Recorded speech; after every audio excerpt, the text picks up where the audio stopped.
జూబ్లీస్ ఎన్నికలు పూర్తయ్యాయి. స్థానిక సంస్థల ఎన్నికలు ఎప్పుడంటూ గ్రామీణ స్థాయి నుంచి డిమాండ్ వస్తున్న పరిస్థితి కనిపిస్తుంది.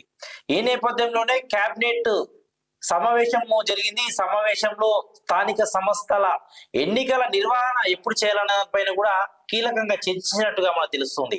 అయితే స్థానిక సంస్థల ఎన్నికల పిటిషన్ ఈ నెల 24న హైకోర్టు విచారణకు రాబోతుంది. ఈ కోర్టు తీర్పు ఆధారంగా స్థానిక సంస్థల ఎన్నికలు ఎప్పుడు ఉండబోతున్నాయనేది ప్రభుత్వం ఒక స్పష్టత ఇచ్చే అవకాశం కనిపిస్తుంది. దీంతో పాటుగానే డిసెంబర్ 1 నుంచి డిసెంబర్ 9 వరకు వారోత్సవాలు నిర్వహించాలని, 2 ఏళ్ల పాలన గురించి ప్రజలకు తెలిసేలా కాంగ్రెస్ ప్రభుత్వం చేపట్టిన పథకాలను విస్తృతంగా ప్రజల్లోకి తీసుకెళ్లే విధంగా ఒక ప్రణాళికను కూడా ప్రభుత్వం సిద్ధం చేసింది ఇప్పటికే.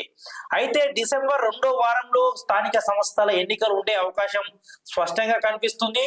దీనికి తగ్గట్టే ప్రభుత్వం కూడా ఒక రూపకల్పన అనేది చేస్తున్నట్టు మనకు కనిపిస్తా ఉన్నది. అయితే ఇప్పటి వరకు దాదాపుగా బీసీలకు 42% రిజర్వేషన్ అమలు చేసినాకనే ఎన్నికలకు వెళ్తామంటూ ప్రభుత్వం చెప్తూ వస్తున్న పరిస్థితి కనిపిస్తుంది. ఈ నెల 24న కోర్టు ఇచ్చే తీర్పు కీలకమయ్యే అవకాశం కనిపిస్తుంది. స్థానిక సంస్థల ఎన్నికలను ఖచ్చితంగా ఏర్పాటు చేయాలని హైకోర్టు ఒకవేళ నిర్ణయం తీసుకున్నట్లయితే ప్రభుత్వం దానికి కట్టుబడి ఉండాల్సి వచ్చిన పరిస్థితి వస్తుంది. ఈ నేపథ్యంలో డిసెంబర్ 2వ వారంలో స్థానిక సంస్థల ఎన్నికలు నిర్వహించేందుకు ఇది ప్రభుత్వం కూడా సిద్ధమవుతున్నట్టుగా తెలుస్తోంది. అయితే బీసీలకు 42% రిజర్వేషన్ అంశం ఏ విధంగా ఆలోచిస్తుందనేది ఒకటి చూడాల్సిన పరిస్థితి కనిపిస్తుంది.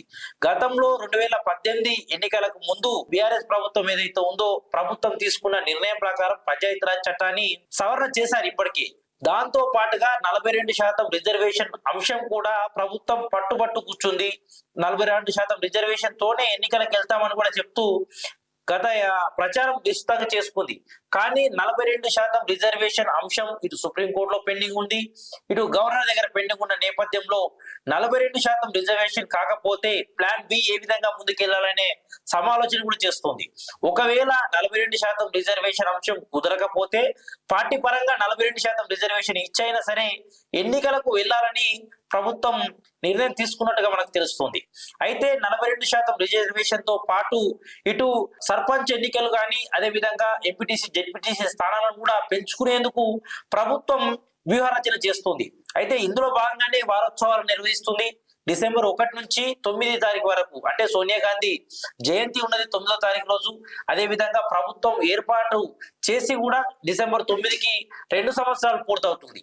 ఈ నేపథ్యంలో కాంగ్రెస్ ప్రభుత్వం ఇప్పటి వరకు చేపట్టిన కార్యక్రమాలను, పథకాలను, రాబోయే రోజుల్లో కాంగ్రెస్ పార్టీ తీసుకొచ్చే పథకాలను కూడా ప్రజల్లో విస్తృతంగా ప్రచారం చేసుకొని దాని ద్వారా రాబోయే స్థానిక సంస్థల ఎన్నికల్లో లబ్ధి పొందడంతో పాటు ఎక్కువ మెజారిటీ స్థానాలను కాంగ్రెస్ పార్టీ గెలిచే అవకాశం ఉంటుందని కాంగ్రెస్ భావిస్తుంది.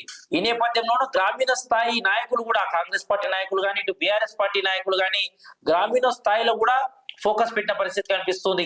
ఏ విధంగానైనా ఈసారి రాబోయే ఎన్నికల్లో తమ పట్టును నిలబెట్టుకోవాలని ఇటు బీఆర్ఎస్ పార్టీ వ్యూహరచన చేస్తున్నప్పటికీ కాంగ్రెస్ పార్టీ అధికారంలో ఉన్నది.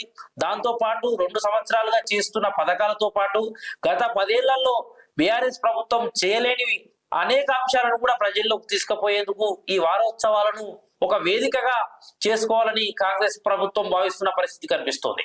అయితే చూడాలి, డిసెంబర్ 2వ వారంలో స్థానిక సంస్థలకు సంబంధించిన నోటిఫికేషన్ వచ్చే అవకాశం అయితే ఎక్కువ మేరకు కనిపిస్తుంది.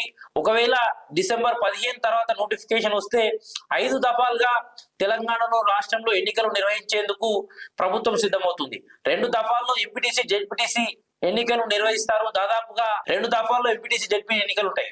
అదే విధంగా 3 దఫాల్లో సర్పంచ్ ఎన్నికలు నిర్వహించే అవకాశం కనిపిస్తుంది. దాదాపుగా 12,000కు పైచీలకు గ్రామ పంచాయతీలు ఉన్నాయి. ఈ గ్రామ పంచాయతీలో 3 దఫాలుగా ఎలక్షన్లు నిర్వహించే అవకాశం కనిపిస్తుంది. గతంలో నోటిఫికేషన్ వచ్చినప్పటికీ కూడా కోర్టులో పెండింగ్ ఉండడం వల్ల అది ఎలక్షన్ కమిషన్ తమ నిర్ణయాన్ని వెనుకకు తీసుకుంది. ఈ నెల 24న వచ్చే తీర్పును బేరేజ్ చేసుకొని ప్రభుత్వం కూడా డిసెంబర్ 2వ వారంలో ఎన్నికలకు వెళ్లే అవకాశం స్పష్టంగా కనిపిస్తోంది.